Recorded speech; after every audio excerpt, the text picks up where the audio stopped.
Hello, sir. Where are you from? Yeah, I'm from India, Odisha. ଆପଣ ଓଡ଼ିଶାର ଜୟ ଜଗନ୍ନାଥ। ଜୟ ଜଗନ୍ନାଥ। ହଁ sir, ମାନେ ଓଡ଼ିଶାର ଏଇନା କରୋନାର ସିଚୁଏସନ୍ କେମିତି ଅଛି ସାର୍? ବର୍ତ୍ତମାନ ତ ମୁଁ ଯାହା ଖବର ପାଇଛି ଗତ 2 ଦିନ ଭିତରେ ବର୍ତ୍ତମାନ ଓଡ଼ିଶାର ପରିସ୍ଥିତି ବହୁତ ଭଲ ଥିଲା। ଆମର ସେଠିକା ରାଜ୍ୟ ସରକାର ମାନନୀୟ ମୁଖ୍ୟମନ୍ତ୍ରୀ ନବୀନ ପଟ୍ଟନାୟକଙ୍କ ସହାୟତାରେ ଖୁବ୍ ଭଲ ଭାବରେ ଏଇଟା ନିୟନ୍ତ୍ରଣ ହୋଇପାରୁଥିଲା। ବର୍ତ୍ତମାନ କିନ୍ତୁ ଯାହା ପରିସ୍ଥିତି ହୋଇଯାଇଛି ପ୍ରବାସୀ ଓଡ଼ିଆମାନଙ୍କୁ ଓଡ଼ିଶାକୁ ଆଣିବା ଯୋଗୁଁ ତାହା ଟିକେ ମୁସ୍କିଲ ପରିସ୍ଥିତି ସୃଷ୍ଟି ହୋଇଛି, ଯାହାଦ୍ୱାରା କି ସାରା ରାଜ୍ୟବାସୀ 4.5 କୋଟି ଓଡ଼ିଆଙ୍କ ପାଇଁ ଏହା ଏକ ଭୟଙ୍କର ବିପଦ ସୃଷ୍ଟି କରିପାରିଛି।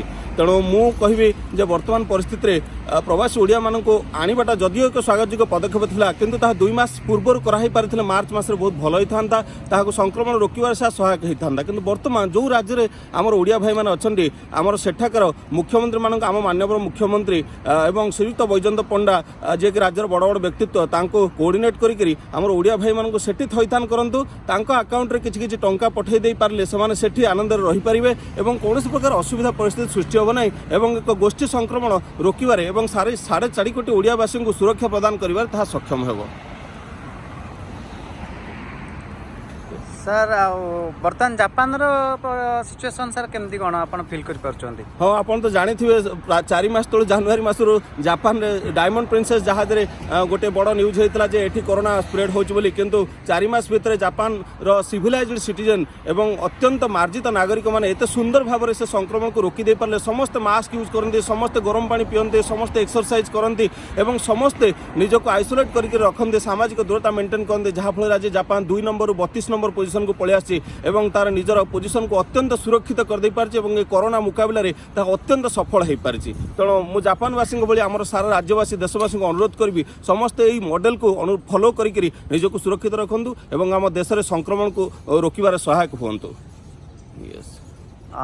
ସାର୍, ଆଉ ଗୋଟେ କ୍ୱେଶ୍ଚିନ୍ ଆପଣଙ୍କୁ ପଚାରିବାର ଥିଲା ଯେ ବର୍ତ୍ତମାନ ଆମ ଓଡ଼ିଆ ଭାଇମାନେ ଯେଉଁ ବାହାରେ ଚାକିରି କରୁଛନ୍ତି, ଜାପାନ ହେଉ ଆମର ଓଡ଼ିଶା ବାହାର ହେଉ ବାହାର ଦେଶମାନଙ୍କରେ ହେଉ, ସେମାନଙ୍କୁ ବର୍ତ୍ତମାନ ଓଡ଼ିଶାକୁ ଆଣିବା ସ୍ୱାଗତଯୋଗ୍ୟ ପଦକ୍ଷେପ ନେବା ଠିକ୍ କି? ଯେ ବର୍ତ୍ତମାନ ମୁଁ ସେଇ କଥା ଠିକ୍ କହୁଥିଲି, 2 ମାସ ତଳେ ଏଇଟା ହେଇଥିଲେ ବହୁତ ଭଲ ହେଇଥାନ୍ତା, କିନ୍ତୁ ବର୍ତ୍ତମାନ ପରିସ୍ଥିତି ବହୁତ ଖରାପ ହେଇଯାଇଛି।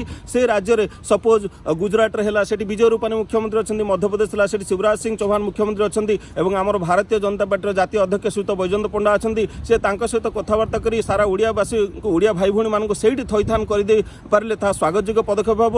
ସେମାନଙ୍କୁ ଏଠି ଆଣିକି ଅଯଥା ପ୍ରତିଦିନ ବିପଦ ସାରା 4.5 କୋଟି ଓଡ଼ିଆବାସୀଙ୍କୁ ବିପଦ ସଂକୁଳ କରିବାର କୌଣସି ମାନେ ନାହିଁ। ମାନ୍ୟବର ହାଇକୋର୍ଟ ଯାହା ରାୟ ଦେଇଛନ୍ତି ତାକୁ ବି ଫଲୋ କରିବା ଉଚିତ। ସେମାନଙ୍କୁ ପ୍ରଥମେ ତାଙ୍କର କରୋନା ଟେଷ୍ଟ ପଜିଟିଭ ବା ନେଗେଟିଭ ତାହା ଦେଖି ଚାହିଁ ତାହାପରେ ପଦକ୍ଷେପ ନେଇ ସେମାନଙ୍କୁ ଅଣାଯାଇପାରିଲେ ତାହା ଏକ ସ୍ୱାଗତଯୋଗ୍ୟ ପଦକ୍ଷେପ ହେବ। କିନ୍ତୁ ବର୍ତ୍ତମାନ ପରିସ୍ଥିତିରେ ମାନେ ଅତ୍ୟନ୍ତ ଅସହାୟ ସିଚୁଏସନ୍ ଆରମ୍ଭ ହୋଇଯାଇଛି ଏବଂ ସେମାନଙ୍କୁ ଆଣିବା ସ୍ୱାଗତଯୋଗ୍ୟ ପଦକ୍ଷେପ ବିଲକୁଲ ନୁହଁ ଏବଂ ସେମାନଙ୍କୁ ସେଇଠି ଥଇଥାନ କରି ତାଙ୍କ ଆକାଉଣ୍ଟରେ କିଛି ପଇସା ଟ୍ରାନ୍ସଫର କଲେ ତାହା ସ୍ୱାଗତଯୋଗ୍ୟ ପଦକ୍ଷେପ ହେବ। ଥ୍ୟାଙ୍କ ୟୁ ସାର୍, ବହୁତ ବହୁତ ବହୁତ ଧନ୍ୟବାଦ। ଆଉ ଆଉ ଗୋଟେ ମୋର ଆପଣଙ୍କୁ ନିବେଦନ ରହିଛି ଯେ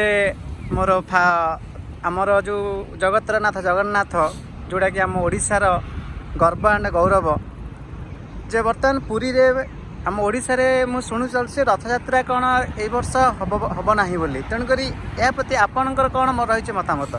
ଦେଖନ୍ତୁ, ପ୍ରଥମେ ଶ୍ରୀ ଜଗନ୍ନାଥ ଜଗତରନାଥ ଜଗନ୍ନାଥ ସିଏ ସାରା ବିଶ୍ୱର ସ୍ରଷ୍ଟା ଏବଂ ତାଙ୍କୁ ମୁଁ କୋଟି କୋଟି ପ୍ରଣାମ ଜଣାଏ। ତାଙ୍କର ଏହି ବିଶ୍ୱର ମାଲିକଙ୍କ କାର୍ଯ୍ୟକ୍ରମ କୌଣସି ମତେ ସ୍ଥଗିତ ରଖିବାକୁ କାହାରି ଅଧିକାର ନାହିଁ। ତେଣୁ ମୁଁ 4.5 କୋଟି ଓଡ଼ିଶାବାସୀଙ୍କୁ ଆପ୍ରାଣ ନିବେଦନ କରିବି ତଥା ଆମର ରାଜ୍ୟର ମାନ୍ୟବର ମୁଖ୍ୟମନ୍ତ୍ରୀଙ୍କୁ ନିବେଦନ କରିବି କୌଣସି ପରିସ୍ଥିତିରେ ଶ୍ରୀ ଜଗନ୍ନାଥ ମହାପ୍ରଭୁଙ୍କର ରଥଯାତ୍ରାକୁ ରୋକିବାକୁ ଆଦୌ ପ୍ରୟାସ ଜାରି କରିବା ଉଚିତ ନୁହଁ।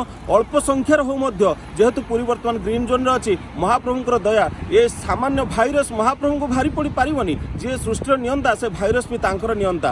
ତେଣୁ ମହାପ୍ରଭୁଙ୍କର ଏହି ଘୋଷଯାତ୍ରାକୁ ଏହି ରଥଯାତ୍ରାକୁ ଅତି ସୁନ୍ଦର ଭାବରେ କରାଯାଉ। ବହୁ କମ୍ ସଂଖ୍ୟାରେ ଲୋକମାନଙ୍କ ଦ୍ୱାରା ସାରା ରାଜ୍ୟବାସୀ ସେଥିରେ ସାମିଲ ନ ହୁଅନ୍ତୁ। ବହୁତ କମ୍ ସଂଖ୍ୟାରେ କେବଳ ପ୍ରଶାସନ ସେବାୟତ ଏବଂ ଦଇତାପତିମାନଙ୍କୁ ନେଇକରି ଗଜପତିଙ୍କ ନିୟନ୍ତ୍ରଣରେ ମୁଖ୍ୟମନ୍ତ୍ରୀଙ୍କ ସହାୟତାରେ ଏହି ରଥଯାତ୍ରାକୁ ସୁନ୍ଦର ଭାବରେ କରାଯାଉ ଏବଂ ତାହାଦ୍ୱାରା ମହାପ୍ରଭୁଙ୍କୁ ଆମେ ଗୋଟେ ବଡ଼ ଭେଟି ଦେଇପାରିବା। ଯେତେବେଳେ ସାରା ବିଶ୍ୱ ଗୋଟେ ଦୁଃଖ ପରିସ୍ଥିତି ଭିତରେ ଗତି କରୁଛି, ମହାପ୍ରଭୁଙ୍କୁ ଆମେ ଖୁସି କରି ତାଙ୍କୁ ଯଥା ସମ୍ଭବ ତାଙ୍କର ସେବା କରେଇକରି ଆମର ସାରା ଓଡ଼ିଶାକୁ, ସାରା ଭାରତକୁ, ସାରା ବିଶ୍ୱକୁ କରୋନା ମୁକ୍ତ କରିବା ପାଇଁ ତାଙ୍କର ପାଦପଦ୍ମରେ ଆମେ ପ୍ରାର୍ଥନା କରିପାରିବା। ତାହେଲେ ଯାଇକରି ମାନବ ସମାଜ ଉଦ୍ଧାର ପାଇପାରିବ ଏବଂ ଜଗନ୍ନାଥ ମହାପ୍ରଭୁଙ୍କର ଦୟା ଏ ମାନବ ସମାଜ ଉପରେ ପଡ଼ିବ। ବହୁତ ବହୁତ ଧନ୍ୟବାଦ sir, thank you very much. Thank you. ଜୟ ଜଗନ୍ନାଥ, ନମସ୍କାର। ଜୟ ଜଗନ୍ନାଥ।